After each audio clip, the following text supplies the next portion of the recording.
এমন যদি হতো আমার দেশের শাসক হতো ওমারেরই মতো হতো আবু বকরের মতো। কথা বলেন ঠিক কিনা? এমন যদি হতো আমার দেশের শাসক হতো ওমারেরই মতো হতো আবু বকরের মতো। প্রজার দুঃখে তাদের চোখে আসতো না রে ঘুম, দেশের ভিতর পড়ে যেত শান্তি সুখের ধুম। গরিব দুঃখী ভুকা নাঙা নাহি পাওয়া যেত, এমন যদি হতো আমার দেশের শাসক হতো উমারেরই মতো হতো আবু বকরের মতো হতো হযরত আলীর মতো। সকলে বলেন আমিন। আল্লাহ আমাদের দেশটাকে ইসলামী রাষ্ট্র হিসাবে কবুল করুন। সকলে বলেন আমিন। ওয়ালাকুম ফিহা মা তাশতাহি আনফুসুকুম ওয়ালাকুম ফিহা মা তাদউন নুজুলাম মিন গফুরির রহিম। আল্লাহ বলতেছেন ওয়ালাকুম ফিহা মা তাশতাহি আনফুসুকুম, दिल जो चाहे वही मिलेगा। জান্নাত হলো এমন জায়গা যেখানে অন্তর যা চাইবে তাই পাওয়া যাইবে। বলেন সুবহানাল্লাহ।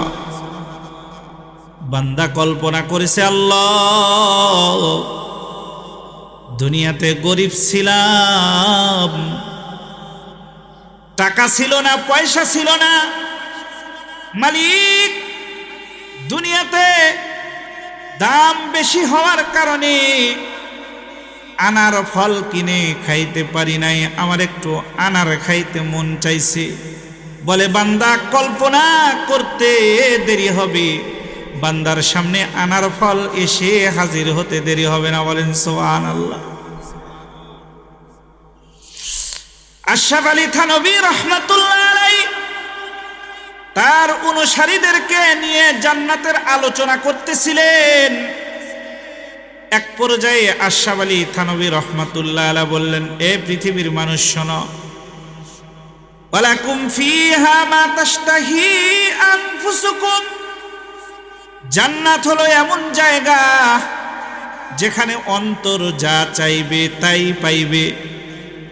চট করে একজন ব্যক্তি দাঁড়ায় গিয়া কয়, ইয়া হযরত क्या জান্নাত মে হুক্কা ভি মিলেগা। বলে হযরত জান্নাতের ভিতরে কি হুঁকাও পাওয়া যাবে? দেখছেন না যে যেরকম তার চাহিদা সেরকম। আশরাফ আলী থানভী রাহমাতুল্লাহ আলাইহি কত সুন্দর উত্তর দেয়, বেটা জান্নাতের ভিতরে হুঁকাও পাওয়া যাবে, কিন্তু হুঁকা খাইতে তোমার মন চাইবে না। তার কারণ দুনিয়াতে এত সুন্দর পৃথিবী দেখেছো, যেই জমিনটাকে আল্লাহ পাক রব্বুল আলামিন পানির উপরে বিছায়া রাখছে, কিন্তু এত সুন্দর জমিন যেই মালিক বানাইছে ওই মালিকরে এখনো দেখো নাই। আসমান দেখেছো, আসমানের মালিকরে দেখো নাই। বৃষ্টি বর্ষণ হয়, বৃষ্টি দেখেছো, কিন্তু যেই মালিক বৃষ্টি বর্ষণ করে ওই মালিকরে এখনো দেখো নাই। জান্নাতীরা জান্নাতের ভিতরে যখন চলে যাবে, আসমানের মালিক আল্লাহ পাক রব্বুল আলামিনকে দেখার জন্য তারা পাগল হয়ে যাবে। বলেন সুবহানাল্লাহ। বলবে আল্লাহ যতক্ষণ পর্যন্ত তোমার দিদার না হবে ওই সময় পর্যন্ত আমরা কিচ্ছু চাই না, আমাদের কোনো কিছুর দরকার নাই। বলেন সুবহানাল্লাহ। जो तू मेरा तो सब मेरा, ये फलक मेरा ये ज़मी मेरी, अगर एक तू नहीं मेरा তো কোই শাই মেহি নেহি মেরি। আল্লাহকে বলবে, আল্লাহ তুমি আছো তো আমার সব আছে, আর তুমি নাই তো আমার কোনো কিচ্ছু নাই। মালিক, জান্নাতের ভিতরে তোমার দিদার না পাওয়া পর্যন্ত আমরা জান্নাতবাসী তোমার কাছে কোনো কিছু চাই না। বলেন সুবহানাল্লাহ। এটা হলো জান্নাতের বাস্তবতা, শুধু সুখ আর সুখ। আবার অন্যদিকে আছে জাহান্নাম। জাহান্নামের বাস্তবতা কেমন আল্লাহ কোরআনে বলতেছেন, আল্লাযীনা কাফারু কুত্তিআত লাহুম সিয়াবুম মিন নার। বলে জাহান্নাম তো এমন জায়গা রে, যারা কুফরি করেছে জাহান্নামের অধিবাসী হবে, তাদের জন্য আল্লাহ পাক আগুনের জামা তৈর করে রাখছে। বলেন নাউজুবিল্লাহ। ইউসাব্বু মিন ফাওকি রুসিহিমুল হামিম, তাদের মাথার উপর দিয়ে ফুটন্ত গরম পানি ঢেলে দেওয়া হবে। ইউসহারু বিহি মা ফি বুতুনিহিম ওয়াল জুলুদ, তাদের পেটের ভিতরে যে নারী ভুঁড়ি আছে, এই নারী ভুঁড়িগুলো গলে পিছনের রাস্তা দিয়ে বের হয়ে যাবে। ওয়ালাহুম মাকামিউ মিন হাদিদ, আর কিতাব আসছে তাদের জন্য রয়েছে লোহার হাতুড়ি। বলেন নাউজুবিল্লাহ। এই জাহান্নামবাসী যখন জাহান্নাম থেকে বের হয়ে আসার চিন্তা করবে, সঙ্গে সঙ্গে আল্লাহ বলতেছে উইদু ফিহা, ওই যে লোহার হাতুড়ি দ্বারা পিটা তাদেরকে আবার জাহান্নামের ভিতরে দিয়ে দেওয়া যাবে। বলেন নাউজুবিল্লাহ। এটা হলো জাহান্নামের জগতের বাস্তবতা। তাহলে জান্নাতের জগতের বাস্তবতা হলো জান্নাতের ভিতরে শুধু সুখ আর সুখ, আর জাহান্নামের ভিতরে শুধু কষ্ট আর কষ্ট। আর দুনিয়াকে আল্লাহ পাক রব্বুল আলামিন সাজাইছে সুখ আর দুঃখ দ্বারা। বলেন সুবহানাল্লাহ। কভি সুখ হায় কভি দুঃখ হায়, इसी का नाम ए दुनिया है। अभी क्या था अभी क्या है, यूं ही दुनिया बदलती है।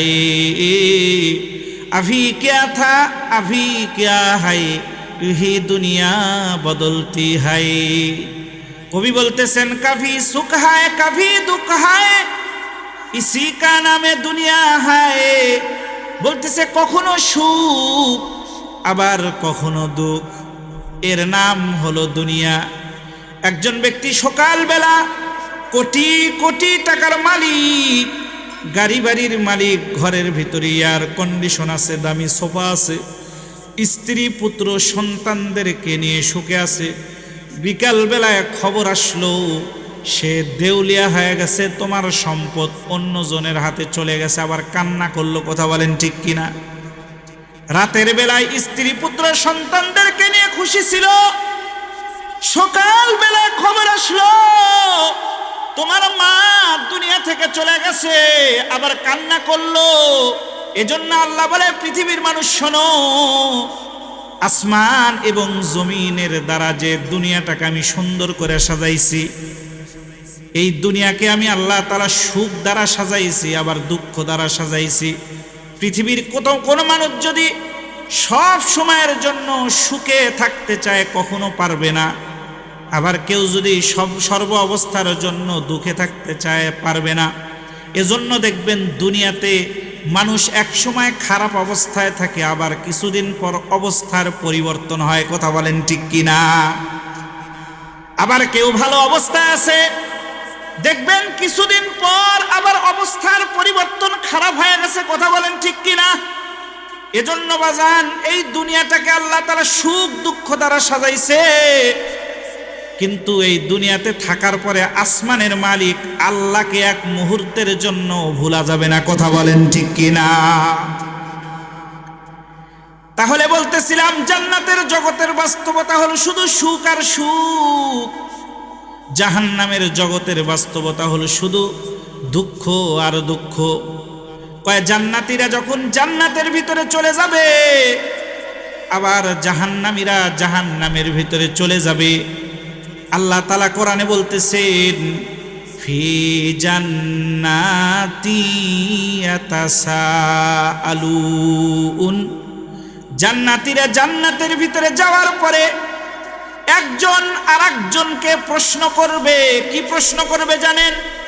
বলবে, এই দুনিয়াতে তো আমরা বন্ধু ছিলাম 4 জন, আজকে জান্নাতের ভিতরে 2 জনরে দেখি, আর তো কাউরে দেখি না। আবার বলবে, দুনিয়াতে আমরা 4 ভাই ছিলাম, জান্নাতের ভিতরে 2 জন আছে রে, আর 2 ভাইরে তো দেখি না। আবার বলবে, বাবা মা আত্মীয় স্বজন সহ আমরা জান্নাতে দুনিয়াতে অনেকজন ছিলাম, শুধু আজকে 3 জন দেখি, আর বাদ বাকি আর কাউরে দেখা যায় না, তারা কোথায়? এই আলোচনা যখন করতে থাকবে জান্নাতবাসীরা, আল্লাহ তাআলা জান্নাত আর জাহান্নামের মাঝখান থেকে পর্দা উঠায় দিবে। বলেন সুবহানাল্লাহ। জান্নাতবাসীরা তখন জাহান্নামবাসীদেরকে দেখতে পারবে, জাহান্নামবাসীরা আবার জান্নাতবাসীদেরকে দেখতে পারবে। জান্নাতবাসীরা তখন দেখবে ওই যেই 2 বন্ধুরে খুঁজে পাওয়া যায় না, আবার যে 2 ভাইরে খুঁজে পাওয়া যায় না, এরা ভালো করে খেয়াল করে দেখবে ওই 2 বন্ধু আর 2 ভাই জাহান্নামের ভিতরে শাস্তি ভোগ করতেছে। জাহান্নামের ভিতরে বান্দার বড় দরদ হবে। তারা বলবে, দুনিয়াতে 4 বন্ধু একসঙ্গে ছিলাম রে, আজকে দেখি আমার বন্ধু জাহান্নামের ভিতরে ঝলে। আবার বলবে, 4 ভাই ছিলাম গো, 2 ভাই আজকে জান্নাতে, আর ওই যে 2 ভাইয়ের শরীরে আগুন জ্বলতেছে, আমরা তো সহ্য করতে পারি না গো। এজন্য জান্নাতবাসী জান্নাত থেকে সরাসরি জাহান্নামদেরকে প্রশ্ন করবে। কি প্রশ্ন করবে জানেন? মা সালাকাকুম ফি সাকার। বলবে, ও বন্ধু, ও ভাই, কোন জিনিস তোমাদেরকে জাহান্নামের ভিতরে নিয়ে গেছে? কি কারণে আজকে তোমরা জাহান্নামে? কারণ কি গো বলো? তখন জাহান্নামবাসী 4টা কারণ বলবে। কয় কারণ বলেন? একটু আওয়াজ করে বলেন বাজান, কয় কারণ বলবে? জাহান্নামবাসীরা বলবে, আমরা 4 কারণে জাহান্নামী। কয় কারণে? এ 4 কারণের ভিতরে 1 নাম্বার কারণ তারা বলবে, কলু লাম নাকু মিনাল মুসাল্লিন। তারা বলবে, ভাই জাহান্নামে আসার প্রথম কারণ হলো দুনিয়াতে আমরা মুসল্লি ছিলাম না। কি ছিলাম না বাজান কোন? তাহলে মুসল্লি হওয়ার জন্য কি দরকার? একটু আওয়াজ করে বলেন, কি দরকার? নামাজের দরকার। আজকে আমাদের সমাজের অবস্থা হলো এরকম, একটা পরিবারে 10 জন মানুষ আছে, হাতে গুনে দেখলে 2 জন হয়তো বা 1 জন নামাজ পড়ে, আর বাকি 8 জনের খবর নাই। কথা বলেন ঠিক কিনা? বাবা নামাজ পড়লেও সন্তান পড়ে না, স্বামী নামাজ পড়লেও তার বিবি নামাজ পড়ে না। এ বিষয়ে বাড়ির কর্তার কোনো মাথা ব্যথা নাই। কথা বলেন ঠিক কিনা? বলে, তোমার সন্তানরে নামাজের জন্য ডাক দাও না কেন? বলে, ছোট মানুষ, আমি যদি এখন ডাক দেই তাহলে তার কষ্ট হবে। আপনাদের কাছে প্রশ্ন বাজান, বলেন আপনাদের কাহারো বাড়িতে যদি আগুন লাগে আর ভূমিকম্প শুরু হয়, আপনি কি আপনার সন্তানরে বলবেন যে আরো একটু ঘুমাও, তাই বলবেন? না না না, তাড়াতাড়ি করে সন্তানরে উদ্ধার করার চেষ্টা করবেন। ও ভাই, দুনিয়ার আগুনের চাইতে, দুনিয়ার ভূমিকম্পর চাইতে কোটি কোটি গুণ বেদনাদায়ক হলো জাহান্নামের আগুন। কথা বলেন ঠিক কিনা? আপনার সন্তান সহ্য করতে পারবে না গো। আপনি যদি আপনার সন্তানকে নিয়ে জান্নাতে থাকতে চান, আপনার বিবিকে নিয়ে যদি জান্নাতে থাকতে চান, আপনি নামাজ পড়লেন কিন্তু আপনার বিবি পড়ল না, সন্তান পড়ল না, তাহলে আমলের দিক দিয়ে তারা পিছায় গেল। কথা বলেন ঠিক কিনা? আপনি থাকবেন জান্নাতে কিন্তু তারা আমলের দিক দিয়ে পিছিয়ে থাকার কারণে থাকবে জাহান্নামে। কথা বলেন ঠিক কিনা? এজন্য আপনাদের পায়ের ভিতরে হাত দিয়ে বাজান বলি, আল্লাহ পাক রব্বুল আলামিনের নবী এই নামাজের জন্য কত কষ্ট করেছে। আমরা তো জন্মসূত্রে মুসলমান। কথা বলেন ঠিক কিনা? রাসূল নামাজ পড়ে, কাফেরেরা উটের ভুঁড়ি নিয়ে আসা রাসূলের মাথার উপরে দিয়া দেয়। রাসূল কত কষ্ট করে এই নামাজকে আমাদের সামনে নিয়ে এসেছে মুসলমান। কিন্তু একটা ভালো কথা শুনে রাখেন, যেই সন্তানকে আজকে আপনি নামাজের কথা বলতেছেন না, বিবিকে নামাজের কথা বলতেছেন না, কোরআনে আছে হাসরের ময়দানে এই বিবি, এই সন্তান আপনার বিরুদ্ধে দাঁড়ায় যাবে। বলেন নাউজুবিল্লাহ। আল্লাহ কোরআনে ওই কথাই বলতেছেন। তারা আল্লাহকে বলবে, আল্লাহ রব্বানা ইন্না আতা'না সাদাতানা ওয়া কুবারা'ানা। এ সন্তান তুমি জাহান্নামী কেন? বলে কুবারা'ানা, আমরা আমাদের বড়দের অনুসরণ করেছি, আমার পিতার। স্ত্রীকে বলবে তুমি নামাজ পড়ো নাই কেন? বলে আমার স্বামী আমারে নামাজের কথা বলে নাই। তখন হাসরের ময়দানে এই সন্তান আর বিবি আল্লাহকে বলবে, আল্লাহ ফাদাল্লুনা সাবিলা, এরাই তো আমাদেরকে পথভ্রষ্ট করেছে। ও আল্লাহ, নামাজ পড়ি নাই, পিতা আমারে নামাজের কথা বলে নাই। বিবি বলবে নামাজ পড়ি নাই, স্বামী আমারে নামাজের কথা বলে নাই। তখন তারা কি করবে জানেন? কোরআনে আসছে রব্বানা আতিহিম দি'ফাইনি মিনাল আযাব। ওই সন্তান আর ওই বিবি আল্লাহকে বলবে, আল্লাহ এদের আযাবকে তুমি দ্বিগুণ করে দাও। বলেন নাউজুবিল্লাহ। শুধু তাই নয়, এই সন্তান আর বিবি বলবে ওয়ালাআনহুম লানান কাবীরা, আল্লাহ এদের উপরে তোমার লানত নাজিল করো। বলেন নাউজুবিল্লাহ। শুধু তাই নয়, কোরআনের অপর আয়াতে আল্লাহ তাআলা বলেছেন রব্বানা আরিনাল্লাযাইনি আদাল্লানা মিনাল জিন্নি ওয়াল ইনসি নাজআলহুমা। আল্লাহকে বলবে, আল্লাহ জিন আর মানুষের ভিতর থেকে যারা আমাদেরকে পথভ্রষ্ট করেছেন, নামাজের কথা বলে নাই। স্ত্রী বলবে, আল্লাহ আমার ওই স্বামীরে দেখা দাও। সন্তান বলবে, আল্লাহ ওই পিতা আমারে নামাজের কথা বলে নাই, তুমি আমার ওই পিতারে দেখায় দাও। আল্লাহ বলবে, বান্দা কি কারণে আমি তোমার পিতারে দেখাইব? স্ত্রীকে বলবে, কি কারণে তোমার স্বামীরা আজকে হাসরের ময়দানে তোমারে দেখায় দিব? তখন ওই সন্তান আর স্ত্রী বলবে কি জানেননি? কোরআনের আয়াত নাজাল হুমা তাহতা আকদামিনা। আল্লাহ আমরা আমার পিতাকে, স্ত্রী বলবে আমি আমার স্বামীকে হাসরের ময়দানে আজকে পদদলিত করব, পারাবো। বলেন নাউজুবিল্লাহ।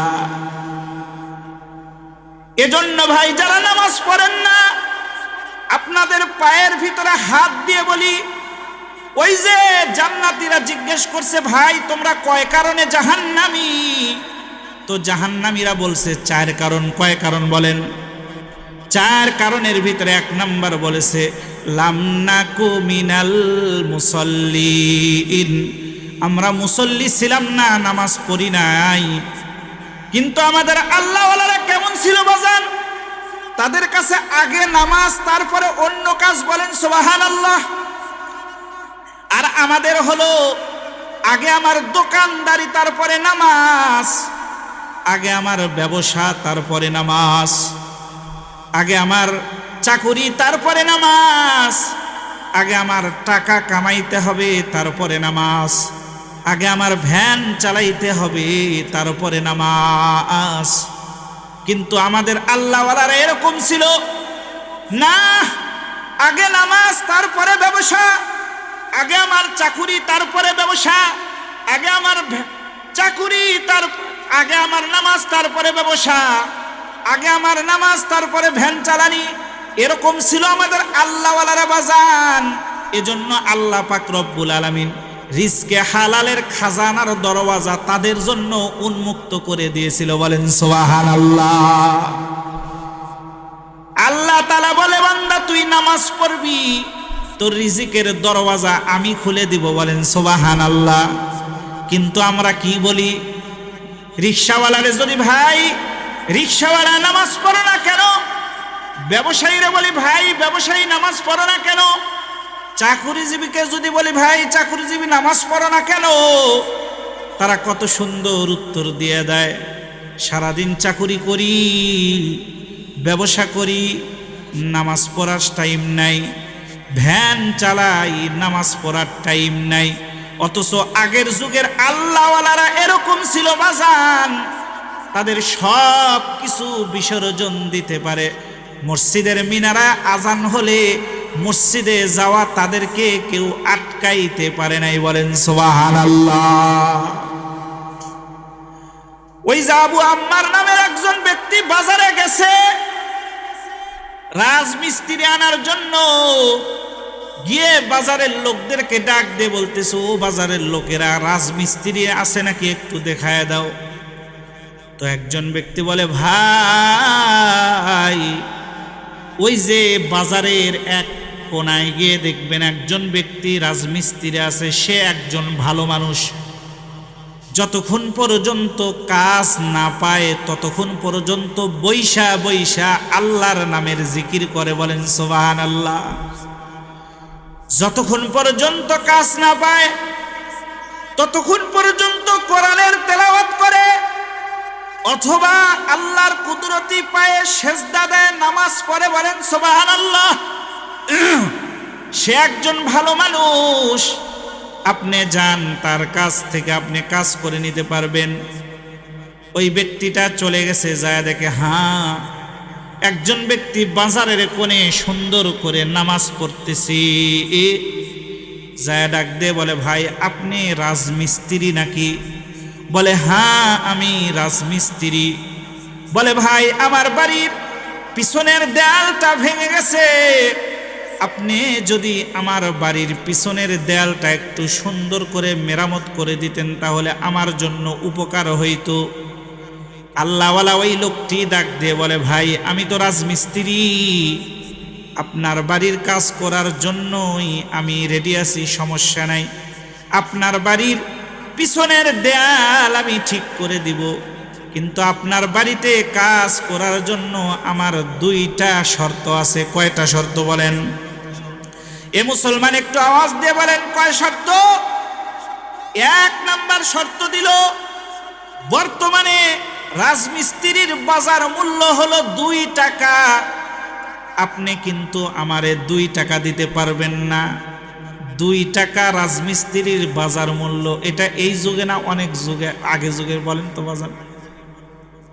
বলে বর্তমানে রাজমিস্ত্রির বাজার মূল্য 2 টাকা, তোমরা কিন্তু বা আপনি কিন্তু আমারে 2 টাকা দিতে পারবেন না, আমি নিব মাত্র 1 টাকা। কয় টাকা? আর দ্বিতীয় নাম্বার শর্ত হলো, সকাল থেকে সন্ধ্যা পর্যন্ত আপনার বাড়িতে আমি কাজ করব, কোনো সমস্যা নাই, কিন্তু যখন মসজিদের মিনারা থেকে মুয়াজ্জিন আযানের আওয়াজ দিবে আল্লাহু আকবার আল্লাহু আকবার, আমি কিন্তু ভাই আজান পড়ার পরে আপনার বাড়িতে কাজ করতে পারবো না, এজন্যই তো আমি আপনার কাছ থেকে 1 টাকা কম নিতেছি। কথা বলেন ঠিক কিনা? আজান হয়ে গেলে আমার মালিকের কুদরতি পায়ে সেজদা দিতে আমি যাব, আমারে যদি এই অনুমতি দেন তাহলে আপনার বাড়িতে কাজ করতে আমার কোনো সমস্যা নাই। বলেন সুবহানাল্লাহ, আল্লাহু আকবার। এরকম মানুষের কারণেই আল্লাহ তাআলা দুনিয়া টিকে রাখে। কথা বলেন ঠিক কিনা? আর আমরা শুধু কাজের বাহানা দেই, এই সমস্যা ওই সমস্যা, নামাজ পড়তে পারি না। অথচ তারা কেমন ছিল? কাজের জায়গায় করেছে, কিন্তু মসজিদের মিনারায় আজান হইলে আল্লাহর কুদরতি পায়ে সেজদা দেওয়ার জন্য পাগল হয়ে গেছে। কথা বলেন ঠিক কিনা? একজন গোলাম ছিল আর একজন মনিব। গোলাম হলে কি হবে বাজান? আল্লাহর প্রেম দিলের ভিতরে এরকম ছিল রে, আল্লাহর জন্য সদা সর্বদা পাগল থাকতো। বলেন সুবহানাল্লাহ। আর একটা মনিব ছিল বড় টাকাওয়ালা। মনিব হইলে কি হবে, মালিক হইলে কি হবে? আল্লাহর প্রেম দিলের ভিতরে সেরকম ছিল না। মালিক একদিন গোলামরে ডাক দে বলে, এ গোলাম চলো একটু বাজারে যাই, বাজার করতে হবে। গোলামকে নিয়ে যখন বাজারের দিকে রওনা দিছে, বাজার আর বাড়ির মাঝখান বরাবর যখন চলে গেছে, সেখানে একটা মসজিদ আছে। ওই মসজিদ বরাবর যখন চলে গেছে, মসজিদের মিনারা থেকে মুয়াজ্জিন সাহেব সুন্দর করে আজানের আওয়াজ দিয়ে দিছে, আল্লাহু আকবার, আল্লাহু আকবার। আজানের আওয়াজ যখন শুনছে বাজান, গোলাম হইলে কি হবে, দিলের ভিতরে আল্লাহর মহব্বত। মনিবরে ডাক দে বলে, মনিব, ওই যে মসজিদের মিনারা থেকে আসমানের মালিকের নামে ডাকতেছি, আমি আর সামনে যেতে পারবো না, আমি আমার মালিকের কুদরতি পায়ে সিজদা দেওয়ার জন্য মসজিদে যাব। বলেন সুবহানাল্লাহ। মালিক বলে, যারে গোলাম যা, নামাজ পড়। আমি বাজারে গেলাম, নামাজ পড়ে খবরদার দেরি করবি না। ঠিক আছে মালিক, আপনি চলে যান। চলে গেছে গোলাম, নামাজ পড়ে আবার বাজারে গেছে। বাজার করার পরে মালিক বাজার করতেছে, গোলাম পিছনে পিছনে ব্যাগ ধরতেছে। বাজার করা যখন শেষ, আবার বাড়ির দিকে রওনা দিছে।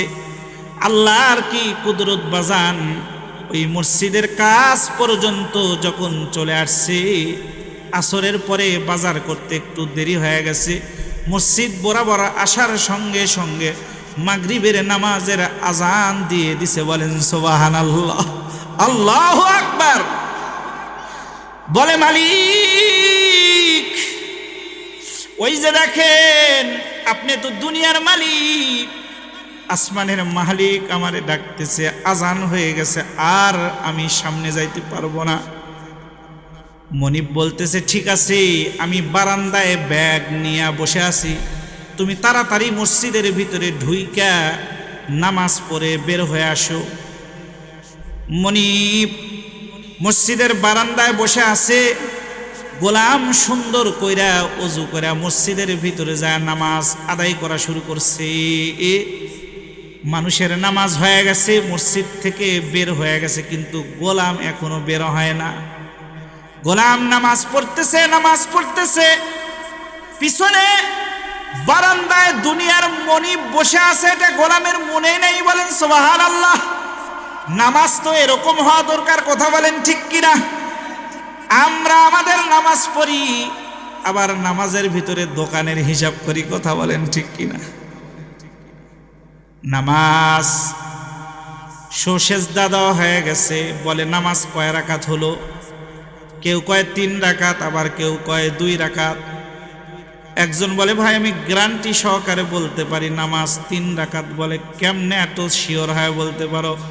বলো, প্রত্যেক দিন নামাজের ভিতরে আমার 4 দোকান আছে, 4 রাকাত নামাজে 4 দোকানের হিসাব করি, আজকে 3টা করতেই নামাজ শেষ হয়ে গেছে, বুঝলাম নামাজ 3 রাকাত হচ্ছে। এই ধরনের মুসল্লি আমাদের সমাজে আছে কিনা বাজান কোন? নামাজ পড়তেছে, পিছনে দুনিয়ার মনিব বসে আছে, খেয়াল নাই। বলেন সুবহানাল্লাহ। একটু পরে মনিব মসজিদের বারান্দা থেকে বারবার গোলামরে ডাক দে, বলে, ও গোলাম, দুনিয়ার সবার নামাজ হয়, তোর বুঝি নামাজ হয় না রে? আয়, বের হয়ে আয়, বের হয়ে আয়। চিন্তা করতেছি, আমি আসমানের মালিকের সামনে দাঁড়ায় সেজদা করি, পিছনে দুনিয়ার মনিব ডাকতেছে, আমি কার কথা শুনবো, কার কথা শুনবো? এরকম চিন্তা করতে করতে এক পর্যায়ে নামাজ শেষ করে যখন বের হয়ে আসছে, সঙ্গে সঙ্গে দুনিয়ার মনিব খেপে গেছে, গিয়ে ডাক দে বলে, কোন জিনিস রে তোরে মসজিদ থেকে বের হতে দেয় না? রাগান্বিত হয় গরিব গোলামটাকে যখন ধমক দিছে, গোলাম কান্না করে দিছে, ডাক দিয়ে বলে, উনি ওই মালিক যিনি এই বিশাল আসমানকে খুঁটিবিহীন অবস্থায় দাঁড় করায় রাখছে। বলেন সুবহানাল্লাহ। উনি ওই মালিক যিনি এই বিশাল জমিনকে পানির উপরে বিছায় রাখছে। বলেন সুবহানাল্লাহ। উনি ওই মালিক যিনি নিঃশ্বাস বন্ধ কইরা দিলে আপনি একটা মরা লাশ। উনি ওই মালিক যিনি নিঃশ্বাস বন্ধ কইরা দিলে আমি একটা মরা লাশ। উনি ওই মালিক যিনি আমারে ভালোবেসে আজানের পরে মসজিদের ভিতরে ঢুকায় দিছে, নামাজের জন্য পাগল বানায় দিছে, আমারে বের হতে দেয় না। আর উনি তো ওই মালিক যিনি আপনার টাকা আছে, পয়সা আছে, মসজিদের ভিতরে ঢুকতে দেয় না। আমার ওই মালিকই মসজিদ থেকে আমারে বের হতে দেয় না। বলেন সুবহানাল্লাহ, আল্লাহু আকবার। এজন্য বাজান বলছি, বলে মসজিদের মিনারায় যখন আজান হবে আমি কিন্তু তোমার বাড়িতে আর কাজ করতে পারবো না। মনে আছে নাকি বাজান? মনে আছে। আর কিন্তু কাজ করতে পারবো না। আমরা দুনিয়ার মানুষ মনে করি রিকশা যদি আরেকটু বেশি চালাই তাহলে আমার রিজিকের ভিতর বরকত হবে। আবার আমরা অনেকে মনে করি যদি ব্যবসা আরেকটু বেশি সময় করি রিজিকের মধ্যে বরকত হবে। আপনাদের কাছে প্রশ্ন, বলেন তো বাজান, রিজিকের ভিতরে বরকত দেওয়ার মালিক কে? আল্লাহ বলতেছে নামাজ পড়লে আমি রিজিকের মধ্যে বরকত দেই। বলেন সুবহানাল্লাহ। আল্লাহ ওই কথাই বলেছেন, ওয়া'মুর আহলাকা বিস-সালাত। ও বান্দা, তুমি তোমার পরিবার পরিজনদেরকে নামাজের হুকুম দাও। বলেন সুবহানাল্লাহ। ওয়াসতাবির আলাইহা, তুমি শুধু পরিবারের লোককে নামাজের কথা বলবা না, তুমিও তার উপরে কায়েম থাকো। নাহনু, আল্লাহ বলে, লা নাসআলুকা রিজকান। বান্দা, আমি আল্লাহ কিন্তু তোর কাছ থেকে রিজিক চাই না। বান্দা, তুই যদি নিজে নামাজ পড়িস আর তার পরিবারের লোক যদি নামাজ পড়ে, আমি আল্লাহ কথা দিলাম, নাহনু নারযুকুকু, তোর রিজিকের ব্যবস্থা আমি আল্লাহ তাআলা নিজেই করে দিব। বলেন সুবহানাল্লাহ, আল্লাহু আকবার। আর এর বাস্তব প্রমাণ যদি দেখতে চান, ওই যে হাসান বসরি রহিমাহুল্লাহ, যুগ শ্রেষ্ঠ একজন আল্লাহর ওলি ছিল, সকলেই জানেন। কথা বলেন ঠিক কিনা? এই হাসান বসরির একটা মুরিদ ছিল। আয়েশা হাসান বসরির ডাক দিয়ে বলে, ও আমার পীর সাহেব, আপনার কাছে মুরিদ হয়েছে, আমাকে কিছু সবক দেন, কিছু নসিহত করেন, ওই নসিহত যেন আমি মানতে পারি। হাসান বসরি তার অনুসারী মুরিদরে ডাক দিয়ে বলে, এ শুনো, তুমি 5 ওয়াক্ত নামাজ ঠিক মতো পড়বা, যাকাত ফরজ হলে যাকাত দিবা, হজ ফরজ হলে হজ করবা, খবরদার খবরদার মিথ্যা কথা জবান দ্বারা বলবা না, হারাম খাইবা না। অনেক নসিহত যখন কইরা দিছে, শেষ পর্যন্ত বলতেছে, তুমি কি করো? বলে, আমি দোকানদারি করি। বলে, দোকানদারি করো, কোনো সমস্যা নাই, কিন্তু তোমার কাছে আমার পক্ষ থেকে একটা আরজি হলো এটাই, যতই কাস্টমার আসুক না কেন, মসজিদের মিনারায় যখন আজানের আওয়াজ আসবে, আল্লাহু আকবার আল্লাহু আকবার, তুমি কিন্তু দোকানদারি করতে পারবা না।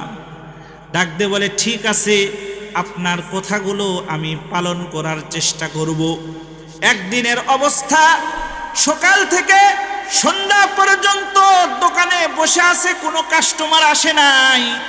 ঠিক যখন মসজিদের মিনারা থেকে মাগরিবের নামাজের আজানের আওয়াজ আসছে, আল্লাহু আকবার, আল্লাহু আকবার। ঠিক এই মুহূর্তে একজন ব্যক্তি কাস্টমার বিশাল বড় একটা ফর্দি নিয়ে হাজির হয়ে গেছে। আশা কয়, ভাই এই যে অনেকগুলো জিনিস নিতে হবে, তুমি এই জিনিসগুলো আমারে দাও। হাসান বসরির মুরিদ কয়, ভাই সারাদিন বসে আছি, মাগরিব পর্যন্ত কোনো বিক্রি হয় নাই, আপনার কেনার ফর্দিটাও দেখতেছি অনেক বড়, আমি যদি আপনাকে এই ফর্দি অনুযায়ী মাল দিতে পারি তাহলে আমার অনেক বেচা বিক্রি হবে। কিন্তু ভাই ওই যে মসজিদের মিনারা থেকে আমার মালিক আমারে ডাকতেছে, আর দেরি করব না, তোমারে আমি মাল দিতে পারবো না।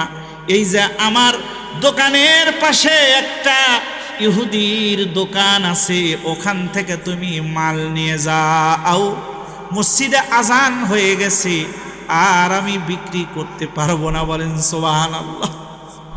সারাদিন বিক্রি হয় নাই, আমি আর আপনি হলে কি করতাম? কথা বলেন ঠিক কিনা? বান্দা চলে গেছে মসজিদে,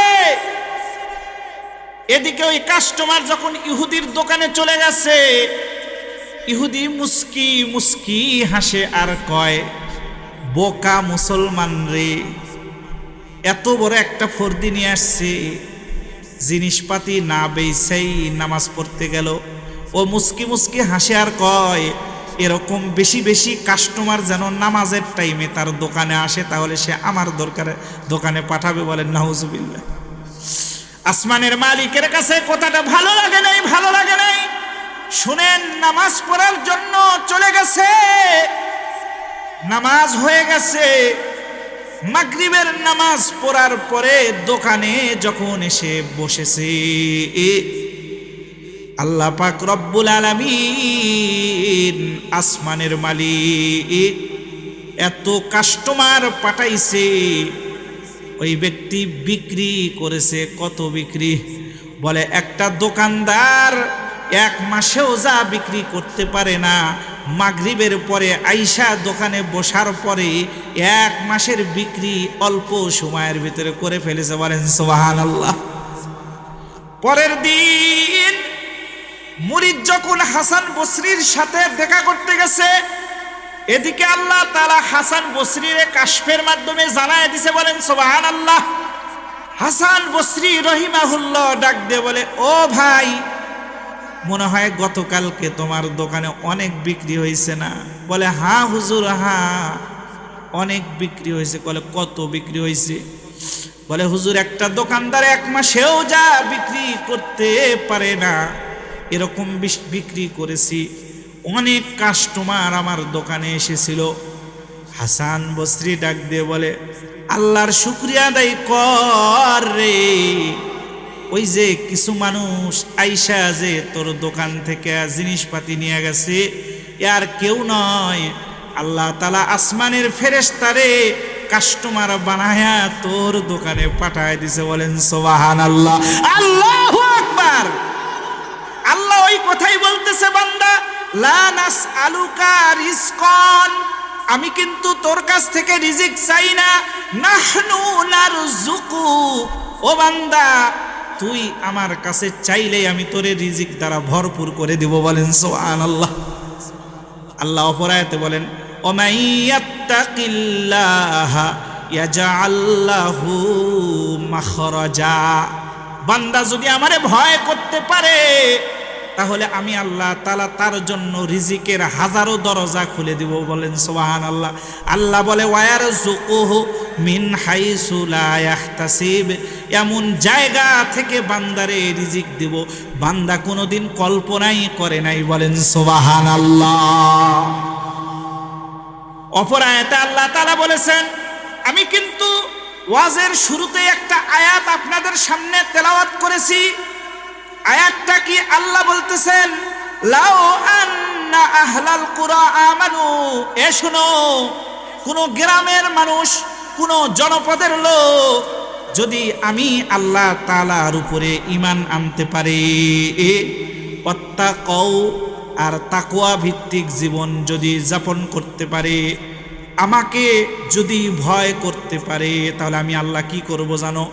বলে লা ফাতাহনা আলাইহিম বারাকাতিম মিনাস সামাই ওয়াল আরদ, তাহলে আসমান আর জমিনের বরকতের দরওয়াজা আমি আল্লাহ তাআলা ওই গ্রামবাসী ওই জনপদবাসীর জন্য উন্মুক্ত করে দিব। বলেন সুবহানাল্লাহ, আল্লাহু আকবার।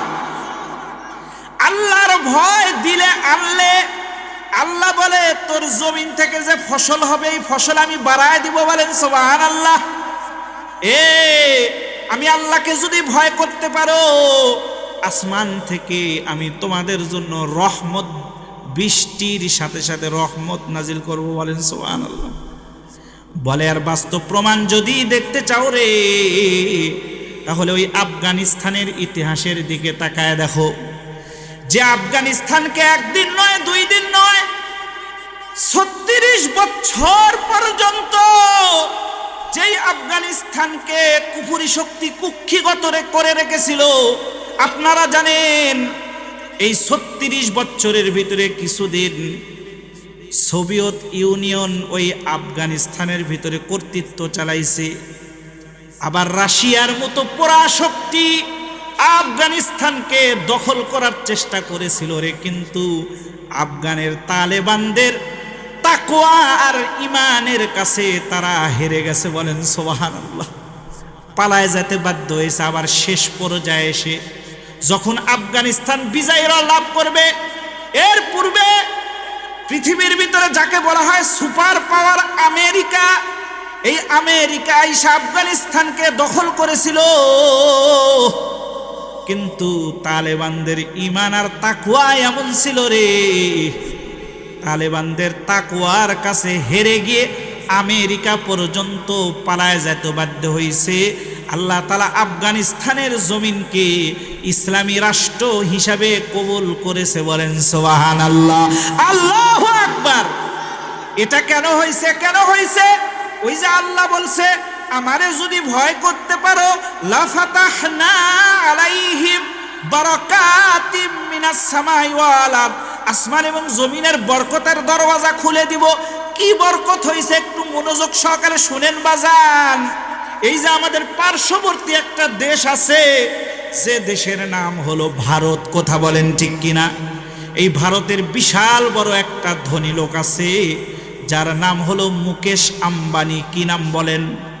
এই মুকেশ আম্বানির স্ত্রীর নাম হলো নীতা আম্বানি। এই নীতা আম্বানি তার ছেলের বিবাহে একটা নেকলেস পরেছিল, যেই নেকলেসটা স্বর্ণের নয়, রূপার নয়, ডায়মন্ডের নয়, যেই নেকলেসটা ছিল পান্নার তৈরি একটা দামি পাথরের। বলেন সুবহানাল্লাহ। এই নেকলেসের এত দাম, বলে বাংলাদেশের রিজার্ভের চাইতে বেশি। বলেন সুবহানাল্লাহ। আপনি চিন্তা করতে পারেন একটা রাষ্ট্রের রিজার্ভের চাইতেও বেশি হলো ওই একটা নেকলেসের দাম। আল্লাহ কি বলেছে? তুমি যদি আমাকে ভয় করতে পারো জমিনের বরকতের দরওয়াজা খুলে দিব। তো আল্লাহ কি করছে জানেন?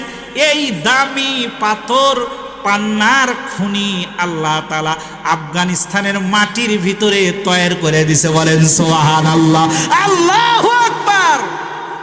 এজন্য ভয় করতে হবে বাজান। কাকে বলো বলো, একটু আওয়াজ দাও কারে? আল্লাহর ভয় মুমিন যদি কলবের ভিতরে আনতে পারে রে, ওর চাইতে সম্মানী ব্যক্তি পৃথিবীতে আর কেউ হবে না। আল্লাহ বলে ইন্না আকরামাকুম ইনদাল্লাহি আতকাকুম, আমার কাছে সব চাইতে দামি হলো সে ব্যক্তি যে বেশি আমারে ভয় করে। বলেন সুবহানাল্লাহ। আল্লাহর ভয় যদি দিলে থাকে তখন কি করছে জানেননি? আফগানিস্তানে যে বরকত শুরু হইল, বাজান একটু ভাববেন। আমাদের এই আমন ধান যেটা আমরা গত ইয়াতে উঠাইছি, আমন ধান কিন্তু কম হয়েছে, কথা বলেন ঠিক কিনা? অন্য বছরের তুলনায় কম হইল কেন? কম হইল কেন? এটা আমার আপনার কিন্তু হাতের কামাই। আমি আর আপনি যদি আল্লাহকে ভয় করতে পারি তো আল্লাহর ওয়াদা কোনোদিন মিথ্যা হয় না, কথা বলেন ঠিক কিনা? এর বাস্তব প্রমাণ যদি দেখতে চান, আফগানিস্তানের তালেবানেরা যখন ক্ষমতায় আসলো, আসার পরে তারা বলল, অনেক বছর পর্যন্ত কুফরি শক্তির সাথে লড়াই করার পরে আল্লাহ তাআলা এই জমিনটা আমাদের দিয়েছে, খবরদার খবরদার, আফগানিস্তানের জমিনে আর কিন্তু গুনাহের কাজ করা যাবে না। কি করলো জানেন? তালেবানেরা ক্ষমতায় আসার পরেই হুকুম করে দিল, আজ থেকে কিন্তু কোনো নারী আর পুরুষ একসাথে অবাধে চলাফেরা করতে পারবে না, বলেন সুবহানাল্লাহ। আর কোনো মহিলা বর্বর যুগের জাহেলিয়াতে যুগের উলঙ্গ নারীদের মতো বেহায়াপনা অবস্থায় রাস্তায় বাইর হইতে পারবে না। কেউ যদি পশ্চিমা পোশাকে রাস্তায় বাইর হয় তাহলে তাকে শাস্তি দেওয়া হবে। আবার কি করলো, পাল্লারগুলোর ভিতরে তালা ঝুলায় দিছে, খবরদার খবরদার, কেউ আর এই পাল্লারে গিয়ে সাজতে পারবি না। তার কারণ রসুল বলেছেন, কোরআন বলে সাজতে হবে, মহিলা তার রূপ সৌন্দর্য দেখাবে স্বামীরে, কথা বলেন ঠিক কিনা? কিন্তু আমাদের যুগের মহিলারা নিজের স্বামীর কাছে নোংরা থাকে আর পরপুরুষরে দেখানোর জন্য পার্লারে সাইজা বাহিরা ঘুরে বেড়ায়, কথা বলেন ঠিক কিনা? কথা বলেন ঠিক কিনা? আমাদের সমাজে এটা আছে কিনা বাজান বলেন?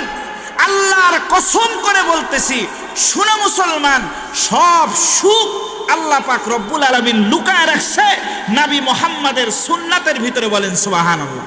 রসুল বলে মহিলা সাজবে স্বামীর জন্য, যখন কোনো জায়গায় রসুলের সুন্নাত থাকে না তখনই তার ভিতরে গজব নাজিল হয়, কথা বলেন ঠিক কিনা? আমাদের সমাজে পরকিয়া কেন বাজান? কোন মহিলা যদি তার স্বামীর জন্য সুন্দর করে ঘরের ভিতরে সাজে, স্বামী 2000-5000 টাকা খরচ কইরা গহনা নিয়ে এসে দেয়, সুন্দর জামা নিয়ে এসে যায়, চাদর নিয়ে এসে দেয়, 3 পিস নিয়ে এসে দেয়, ওইগুলো পরে না, কথা বলেন ঠিক কিনা? ওই যে নোংরা যে পোশাক আছে ওইটা পরে থাকে।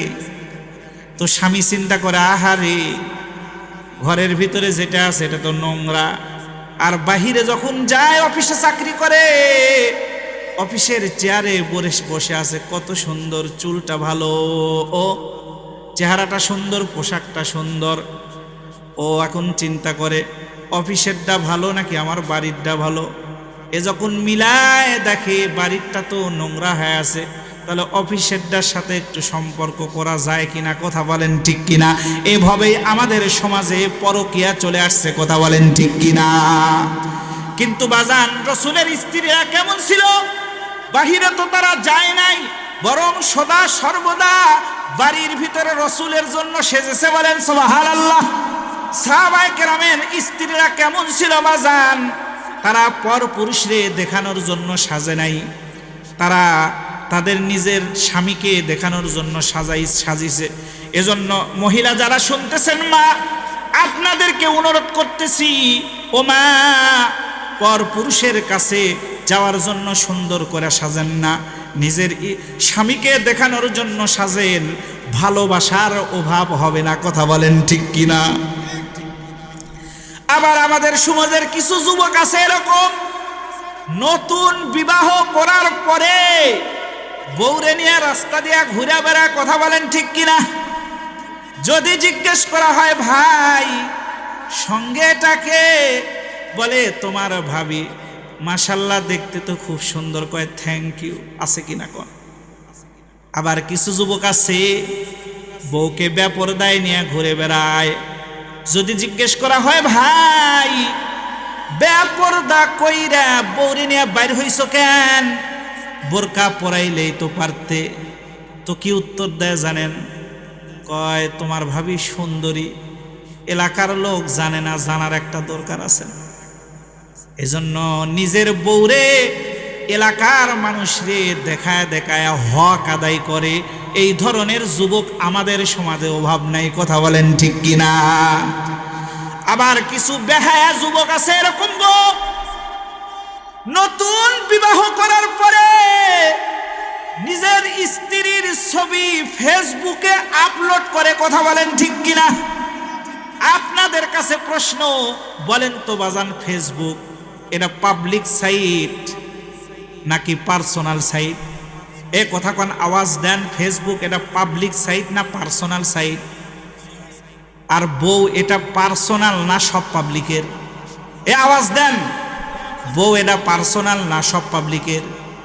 নিজের পার্সোনাল বউকে যে ব্যক্তি ফেসবুকের মতো পাবলিক সাইটে আপলোড করে মানুষরে দেখায়া হক আদায় করে, এর চাইতে বেহায়া যুবক আমাদের সমাজে আর হতে পারে না, কথা বলেন ঠিক কিনা? আজকে সমাজে এত অশান্তি কেন? এর মূল কারণ হলো আমরা কোরআন থেকে অনেক দূরে চলে গেছি, কথা বলেন ঠিক কিনা? আজকে কোরআনের রাজ আমাদের দেশে কায়েম হোক, আপনারা চান তো ইনশাআল্লাহ? কে কে চান একটু হাত উঠায় দেখান আল্লাহকে। নারে তাকবীর! আল্লাহ পাক রব্বুল আলামিন আমাদের এই দেশকে ইসলামী রাষ্ট্র হিসেবে কবুল করুক, সকলে বলেন আমিন। এমন যদি হতো আমার দেশের শাসক হতো ওমারেরই মতো হতো, আবু বকরের মতো, কথা বলেন ঠিক কিনা? এমন যদি হতো আমার দেশের শাসক হতো ওমারেরই মতো হতো, আবু বকরের মতো। প্রজার দুঃখে তাদের চোখে আসতো না রে ঘুম, দেশের ভিতর পড়ে যেত শান্তি সুখের ধুম। গরিব দুঃখী ভুকা নাঙা নাহি পাওয়া যেত, এমন যদি হতো আমার দেশের শাসক হতো উমারেরই মতো হতো, আবু বকরের মতো হতো, হযরত আলীর মতো।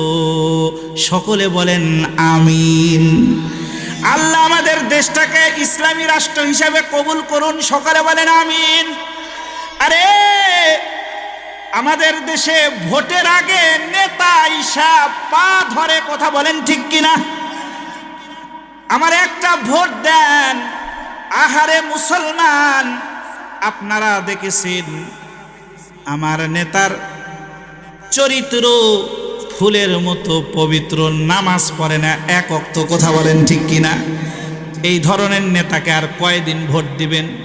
আরে মুসলমান, আমরা তো ঈমান বিক্রি করে খাই। আমার আর আপনার অন্তরের ভিতরে যদি আসমানের মালিকের ভয় থাকতো, তাহলে যার চরিত্র ভালো না, লম্পট, আমরা জানি ভোট দিলে এ জনগণের খেদমত করবে না, তারপরেও রাতের বেলায় 1000 টাকার বিনিময়ে ভোটের রাত্রিতে আমরা আমাদের ঈমান বিক্রি করি, কথা বলেন ঠিক কিনা? এ মুসলমান, কথা কও সঠিক কিনা? 500 টাকার কারণে তুমি ঈমান বিক্রি করো, তুমি কোন ধরনের মুসলমান? এ কারণেই তো গত 16 বছর এই স্বৈরাচারী শাসক আমাদের বাংলাদেশকে কুক্ষিগত করে রেখেছে, কথা বলেন ঠিক কিনা? ওলামায়ে কেরামদেরকে কথা বলতে দেয় নাই মসজিদের মিনারে, আবার প্যান্ডেলে গিয়ে যখন আমরা কথা বলতে চেয়েছি আমাদের গলাকে চিপে ধরেছে, কথা বলেন ঠিক কিনা?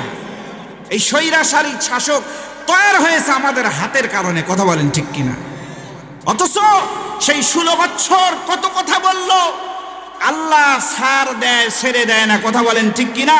বস্তুবাদী, ভোগবাদী, পাশ্চাত্যের অনুসরণকারী ডিজিটাল অফ বাংলাদেশের কতিপয় জ্ঞান পাপী বুদ্ধিজীবী গত 16 বছরে বলেছিল এই বাংলার জমিনে আলেম ওলামার অস্তিত্ব থাকবে না, সংসদে বিসমিল্লাহ থাকবে না, কোরআন হাদিসের কথা ঠিক মতো চলবে না, যেখানে নর্তকী এনে নাচাইলে অনুমতি লাগে না, কিন্তু কোরআনের মাহফিলের জন্য অনুমতি লেগেছে, কথা বলেন ঠিক কিনা?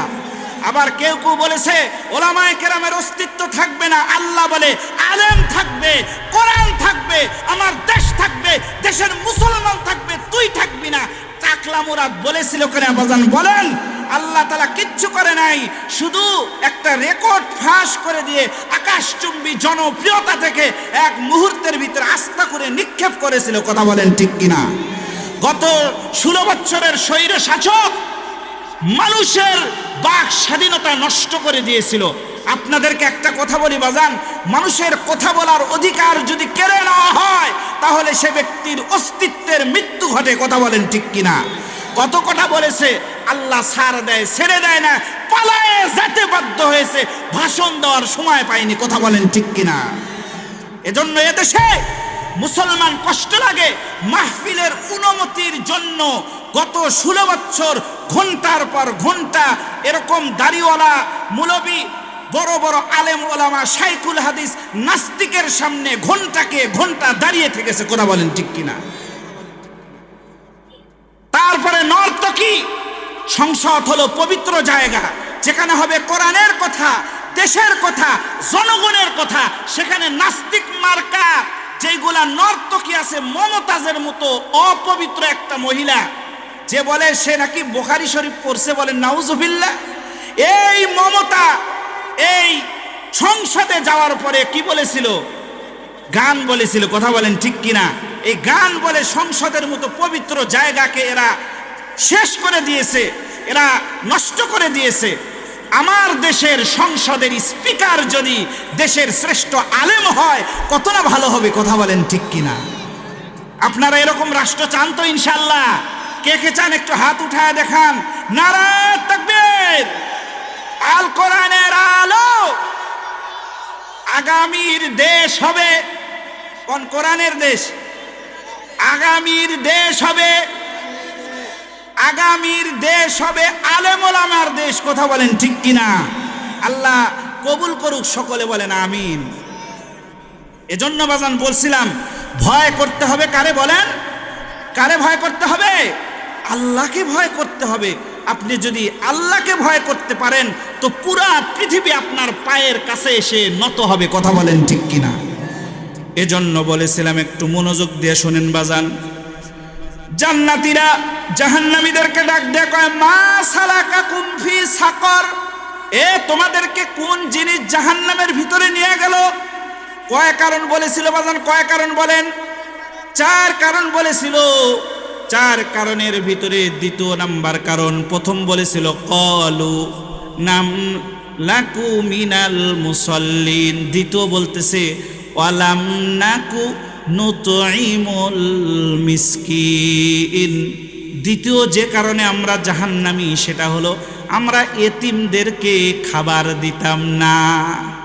আমাদের সমাজে এমনও লোক আছে আল্লাহ কোটি কোটি টাকার মালিক বানাইছে, লাখপতি বানাইছে।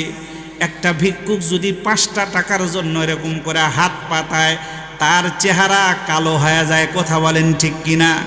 এ মুসলমান দিয়া ধন বোঝে মন কেড়ে নিতে কতক্ষণ, সকালবেলার ধনী রে তুই ফকির সন্ধ্যাবেলা। কথা বলেন ঠিক কিনা?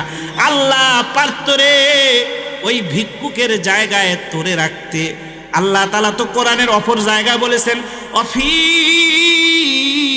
আমওয়ালিহিম হাক্কুল লিসাইলি ওয়াল মাহরুম। সুবহানাল্লাহ। এ বড় লোকেরা শুনে রাখো, তোমাদের সম্পদের ভিতরে গরিবের হক রয়েছে। বলেন সুবহানাল্লাহ। অপর আয়াতে আল্লাহ তাআলা বলেন, ওয়া আম্মাস সাইলা ফালা তানহার, খবরদার তোমরা কিন্তু ভিক্ষুকরে ধমক দিও না। ভিক্ষুকরে কি দিও না? যা আছে একটু ভিক্ষুকরে দিয়া দিও। বলেন সুবহানাল্লাহ। এ হুকুম কার? একটু আওয়াজ দিয়ে কও, হুকুম কার? এজন্য আপনি যদি একজন ভিক্ষুকরে ভিক্ষা দেন তাহলে তার আমল নামায় 2টা সব হয়। বলেন সুবহানাল্লাহ। একটা হলো দান করার সব, আর দ্বিতীয়টা হলো দানটা ওই ভিক্ষুকের প্রয়োজন ছিল। কথা বলেন ঠিক কিনা? আবার ওই ভিক্ষুকটা যদি আপনার এলাকার হয়, পাশের লোক হয়, আপনার প্রতিবেশী হয়, তাহলে 3টা সব। বলেন সুবহানাল্লাহ। কয় সব? একটা হলো আপনি দান করার সব, আর দ্বিতীয়টা হলো ওই খাবারটা ভিক্ষুকের প্রয়োজন ছিল। কথা বলেন ঠিক কিনা? আর তৃতীয় নাম্বার হলো পাড়া প্রতিবেশীর হক আদায় করার একটা সব। বলেন সুবহানাল্লাহ। এ আল্লাহর রাসূল অন্য হাদিসের ভিতরে বলেছেন, ভালো করে একটু মনোযোগ সহকারে শুনেন।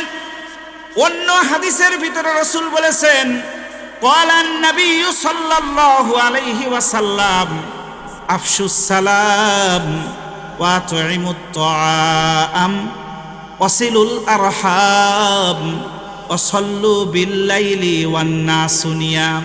রাসূল বলে, 4 কাজ যদি আমার কোনো উম্মত করতে পারে তাহলে সে হাসতে হাসতে জান্নাতের ভিতরে চলে যাবে। বলেন সুবহানাল্লাহ। এ কয় কাজ বলেন? 4 কাজ।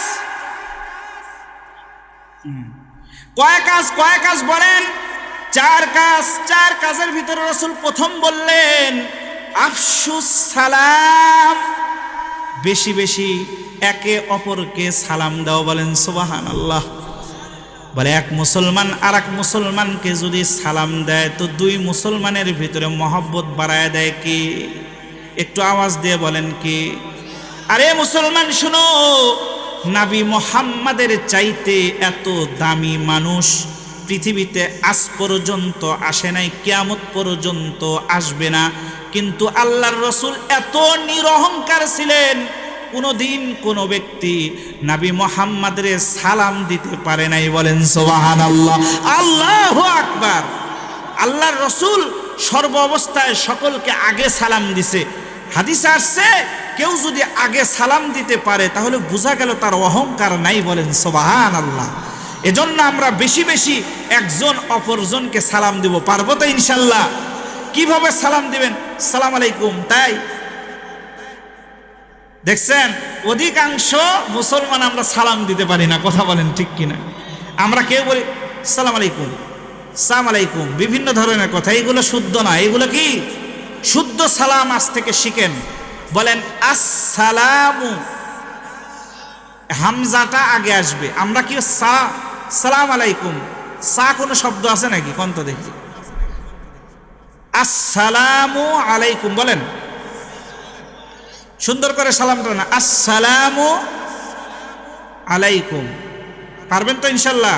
একটু আবার সুন্দর করে দেন দেখি। তো রাসূল বলেছেন 4 কাজ করবা, নিরাপদে জান্নাতে যাবা। কয় কাজ? 1 নাম্বার হলো বেশি বেশি সালাম দেওয়া। 2 নাম্বার রাসূল যে এটা কয় গো, আতইমুত তাআম, মানুষদেরকে খানা খাওয়া। বলেন সুবহানাল্লাহ। 3 নাম্বার যেটা বললেন ওয়াসিলুল আরহাম, আত্মীয়তার বন্ধন কায়েম রাখো।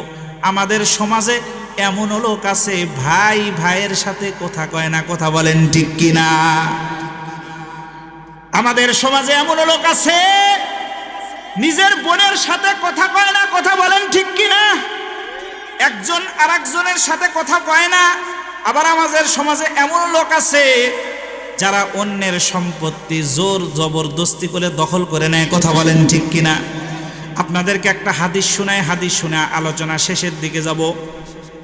আল্লাহর রাসূল মুহাম্মাদুর রাসূলুল্লাহ, এ ভাই একটু মনোযোগ সহকারে শুনবেন।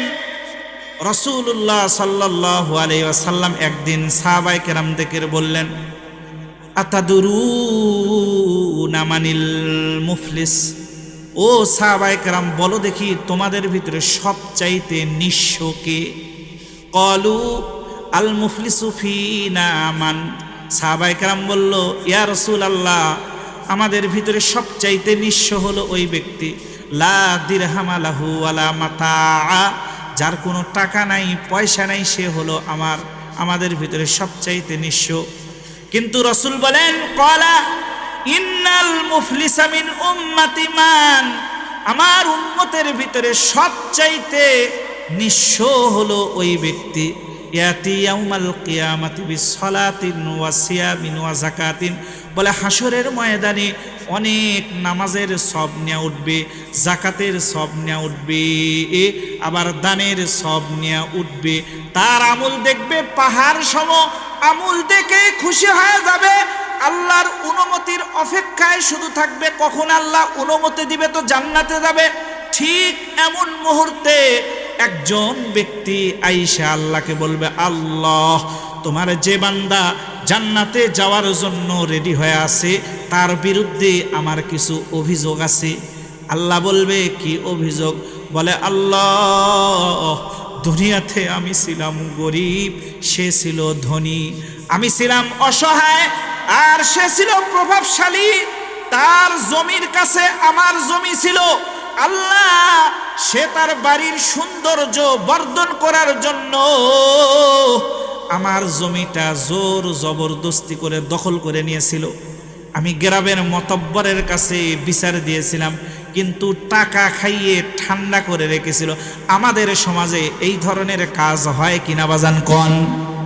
কয় আল্লাহ বিচার দেওয়ার জন্য থানায় গিয়েছিলাম, আল্লাহ বিচার পায় নাই। গত 16 বছর মানুষ বিচার পায় নাই, কথা বলেন ঠিক কিনা? পুলিশদেরকে টাকা দিয়ে কুক্ষিগত করে রেখেছিল, আল্লাহ বিচার পায় নাই। আমার জমি দখল করে নিয়েছিল। আজকে হাসরের ময়দানে জমি আমার না দেওয়া পর্যন্ত ওরে জান্নাতে যেতে দিব না। আল্লাহ তাআলা বাদীর কথাটা গ্রহণ করার পরে বিবাদীরে বলবে, এই বলো দেখি তোমার বিরুদ্ধে যে নালিশ দিতেছে এটা সত্য কিনা। একটা কথা মনে রাখবেন বাজান, দুনিয়াতে টাকা দিয়ে মিথ্যা কথা বইলা বিচার পাল্টানো যায়, কিন্তু হাসরের ময়দানে কিন্তু এটা সুযোগ হবে না, কথা বলেন ঠিক কিনা? মিথ্যা কথা বলার চেষ্টা করবে হাসরের ময়দানেও। আল্লাহ বলে আমি ওই মিথ্যুকদের মুখের উপরে মোহর মেরে দিব, বলেন সুবহানাল্লাহ। আল্লাহ ওই কথাই বলেছেন, ওয়ানাখতিমু আলা আফওয়াহিহিম, আমি তাদের মুখের উপরে মোহর মেরে দেব। অতুকাল্লিমুনা আইদিহিম, তাদের হাত আমার সঙ্গে কথা বলবে। ওয়াতাশহাদু আরজুলুহুম, তাদের পা তাদের বিরুদ্ধে সাক্ষী দিবে। অন্য আয়াতে বলেন শাহিদা আলাইহিম সামউহুম ওয়া আবসারুহুম ওয়া জুলুদুহুম, কয় তাদের চোখ, তাদের কান, তাদের শরীর, এই চামড়া তাদের বিরুদ্ধে সাক্ষী দিবি। সে বলবে আল্লাহ হ্যাঁ আমি তার জমি দখল করে নিয়েছি। আল্লাহ বলবে ওয়ানা দাউল মাওয়াজিনাল কিসত, ও বান্দা শোনো, আমি ইনসাফের আদালত কায়েম করেছি। এই আদালতে কোনো 2 নাম্বারই হবে না, বলেন সুবহানাল্লাহ। আল্লাহ নিজেই বলে ফালা তুজলামু নাফসুন শাইআ, শোনো রে আজকে হাসরের ময়দানে বিন্দু মাত্র কাহারও উপরে জুলুম করা হবে না। এরপরে আল্লাহ বলেন ওয়াইন কানা মিসকাল হাব্বাতিন মিন খারদালিন আতাইনা বিহা, বান্দা যদি সরিষার দানা পরিমাণও কোনো নেক আমল করে থাকে অথবা কোনো পাপ করে থাকে, আল্লাহ তাআলা বান্দার সামনে হাজির করবে, বলেন সুবহানাল্লাহ। শুধু তাই নয়, যে জমিনে বসে আজকে ওয়াজ শুনতেছেন, এই জমিন আপনার পক্ষে অথবা বিপক্ষে সাক্ষী দিব। আল্লাহ ওই কথাই কোরআনে বলেছেন, ইয়াউমা ইদিন তুহাদ্দিসু আখবারাহা, জমিন দাঁড়ায় গিয়ে বলবে আল্লাহ তোমার বান্দা আমার উপরে বৈশা বৈশা কোরআনের তেলাওয়াত করেছে, তোমার কুদরতি পায়ে সেজদা দিয়েছে, জিকির করেছে, কেন তারে মাফ করবা না? তুমি মাফ করে দাও, বলেন সুবহানাল্লাহ, আল্লাহু আকবার। আল্লাহ বলবে বান্দা দুনিয়াতে জমি জোর জবরদস্তি করে খাইছো, আজকে আমি ইনসাফের আদালত কায়েম করেছি, তুমি পরিশোধ করে দাও। বলবে আল্লাহ এটা তো হাসরের ময়দান, আমি পরিশোধ করতে পারবো না, এখানে তো আমার জমি নাই, টাকা নাই, কি দিয়ে পরিশোধ করব? আল্লাহ বলবে বান্দা আমি তো ইনসাফের আদালত কায়েম করেছি, পরিশোধ তোমাকে করতেই হবে। তখন বাদী আল্লাহকে বলবে আল্লাহ ওর কাছে জমি নাই, টাকা নাই, তো কি হয়েছে? ওর কাছে যেটা আছে ওটাই আমার প্রয়োজন, জমির দরকার নাই। আল্লাহ বলবে কি আছে? বলে আল্লাহ তার কাছে যে নেক আছে দুনিয়ার ওই জমির বদলে, আর আজকে তার কাছ থেকে নেক আমারে নিয়ে দেন, বলেন সুবহানাল্লাহ। আল্লাহ বলবে তুমি তোমার নেক থেকে এই বান্দার ঋণ পরিশোধ করো, ঋণ পরিশোধ করবে। এরপরে ওই ব্যক্তি আবার জান্নাতে যাওয়ার জন্য চেষ্টা করবে। ঠিক এমন সময় একজন মহিলা মানুষ আইসা আল্লাহকে বলবে আল্লাহ তোমার বান্দা জান্নাতে যেতে চায়, কোনো সমস্যা নাই, কিন্তু তার ব্যাপারে আমার অভিযোগ আছে। বলে কি অভিযোগ? বলে হলো আমার ভাই। আবার কেউ বলবে এ হলো আমার বাবা। বলে কি অভিযোগ? বলে আমার ভাই বাবা মারা যাওয়ার পরে সম্পদ হিসেবে বাবা যেরকম বাবা মারা গিয়েছিল, সম্পদ হিসাবে যেরকম ভাই সম্পদ পাইতো, আমি বোনও পাইতাম। আমাদের বোনের সম্পদ পর্যন্ত আমার ভাইয়েরা দখল করে নিয়েছে। দুনিয়াতে বাবার অরিসূত্রে প্রাপ্ত সম্পদ আমি বোন পাই নাই। তো হাসরের ময়দানে ওই সম্পদ না দেওয়া পর্যন্ত আমি জান্নাতে যেতে দেব না। আপনাদের এলাকায় বোনের সম্পদ মেরা খায় এই ধরনের লোক আছে কিনা বাজান কন? আছে? এই ভালো এলাকাতেও আছে? আহারে, এই আখিরাতের জিন্দেগি বিশাল কঠিন। সামান্য দুনিয়ার জিন্দেগি খেয়ে থাকলেও চলে যাবে, আবার না খেয়েও থাকলেও চলে যাবে। আখিরাতের বিশাল জিন্দেগি এই সামান্য দুনিয়ার কারণে নষ্ট করা যাবে না, কথা বলেন ঠিক কিনা? এজন্য বাজান, যারা বোনের সম্পদ মেরে খান, আল্লাহ রসুল ওই কথাই বলেছেন, মাদ্দুনিয়া ফিল আখিরাতি ইল্লা মিসলু মা ইয়াজালু আহাদুকুম ইসবাহু ফিলিয়াবমি ফালিয়ানজুর বিমা যায়ারজিউ। বলে শোনো, 7 সমুদ্র 13 নদীর ভিতরে যদি কোনো ব্যক্তি এরকম আঙ্গুল ঢুকায়, আবার আঙ্গুলের আগার যে 1 ফোঁটা পানি, এর হলো দুনিয়ার জিন্দেগি, আর 7 সমুদ্র 13 নদীর পানি এগুলো হলো আখিরাতের জিন্দেগি। এমন এক সময় আসবে 7 সমুদ্র 13 নদীর পানি শেষ হয়ে যাবে, কিন্তু আখিরাতের হায়াত কখনো শেষ হবে না। বলেন সুবহানাল্লাহ। ইমাম গাজ্জালী রহমাতুল্লাহ আলাইহি কত সুন্দর কথা বলছে। বলে শোনো, আসমান এবং জমিনের মাঝখানের যে ফাঁকা জায়গা আছে রে, এই জায়গাটাকে যদি সরিষার দানা দিয়ে ভরে দেওয়া হয়, আসমান আর জমিনের মাঝখানের ফাঁকা জায়গা কতটুকু, কম না বেশি? কতটুকু বেশি একটু বোঝানোর জন্য বলতেছি, মুসলমান শোনেন। কয় যেই জমিনে আমরা বসবাস করি, এই জমিনের আয়তন হলো 20 কোটি বর্গমাইল। কত বলেন? দিনের বেলায় যখন আমরা আকাশের দিকে তাকাই, আকাশের ভিতরে বলের মতো ছোট একটা সূর্য দেখতে পাই, কথা বলেন ঠিক কিনা? এই 20 কোটি বর্গ মাইল দুনিয়ার চাইতে আকাশের ওই সূর্যটা 13 লক্ষ গুণ বড়। বলেন সুবহানাল্লাহ। এত ছোট দেখা যায় কেন? কয় পৃথিবী থেকে অনেক বড় দূরে। এরপরে রাতের বেলায় আকাশে তাকাইলে দেখবেন কত সুন্দর তারকারাজি দ্বারা আল্লাহ আসমান সাজায় রাখছে। ওই তারকারাজি কিন্তু ওই সূর্যের চাইতেও আরো বেশি দূরে, কথা বলেন ঠিক কিনা? বলে 20 কোটি বর্গ মাইল দুনিয়ার চাইতে 13 লক্ষ গুণ বড় যে সূর্য, এই সূর্যের চাইতে কোটি কোটি লক্ষ গুণ বড় হলো আকাশের সেই তারকারাজি। বলেন সুবহানাল্লাহ। আজ পর্যন্ত কোনো বিজ্ঞানী আকাশের তোলা খুঁজে পায়? ইমাম, তাহলে চিন্তা করেন আসমান এবং জমিনের মাঝখানের ফাঁকা জায়গা কতটুকু। তো ইমাম গাজ্জালী রহমাতুল্লাহ আলাইহি বলেন, আসমান এবং জমিনের মাঝখানের এই ফাঁকা জায়গাটাকে যদি সরিষার দানা দ্বারা ভরে দেওয়া হয়, আর 1 দিন নয় 2 দিন নয়, 1000 বছর পর পর একটা কবুতর আইসা যদি একটা দানা নিয়ে যায়, কয় হাজার বছর পর পর? এমন একদিন আসবে আসমান এবং জমিনের মাঝখানের এই ফাঁকা জায়গার সরিষার দানা শেষ হয়ে যাবে, কিন্তু আখিরাতের হায়াত কখনো শেষ হবে না। বলেন সুবহানাল্লাহ, আল্লাহু আকবার। এজন্য বোনের সম্পদ মেরে খাবেন, কার ভয় দিলের ভিতরে রাখতে হবে? বলেন, কোন মুসলমান যদি আল্লাহর ভয় তাকওয়া দিলের ভিতরে অর্জন করতে পারে, তার পক্ষে বোনের সম্পদ মেরে খাওয়া সম্ভব হবে না, কথা বলেন ঠিক কিনা? এজন্য রাসূল বলেছেন, তোমরা সাহাবায়ে কেরাম বলেছিল, ইয়া রাসূলুল্লাহ, আমাদের সমাজের ভিতরে সবচেয়ে নিঃস্ব হলো সে ব্যক্তি যার টাকা নাই। কিন্তু রাসূল কয় না, এই যে পাহাড় সম নেক নিয়ে উঠছে, আবার বোনের অভিযোগ পাওয়ার পরে আল্লাহ বলবে ওর ঋণ পরিশোধ করো। নেক্সট থেকে পরিশোধ যখন হয়ে যাবে দেখবার একটা সব নাই, কিন্তু পাওনাদার এখনো কি আছে? বাকি আছে। আল্লাহকে বলবে, আল্লাহ, পাওনাদার তো এখনো বাকি আছে, কিন্তু আমার সব তো নাই। তখন বাদীরা বলবে, আল্লাহ, বিবাদীর সব নাই তো কি হয়েছে, আমাদের ঘাড়ে তো গুনাহ আছে, এজন্য আমাদের গুনাহগুলা নিয়ে তার ঘাড়ে দিয়ে দাও। আল্লাহ ইনসাফের আদালত কায়েম করবে রে। হাসরের ময়দানে বাদীদের গুনাহ নিয়া বিবাদীর ঘাড়ের উপরে দিয়া লাঞ্ছিত কইরা তারে জাহান্নামের ভিতরে নিক্ষেপ করবে। আল্লাহর রসুল বলে হাসরের ময়দানে এই ব্যক্তি হলো সবচাইতে নিঃস্ব। কথা বলেন ঠিক কিনা?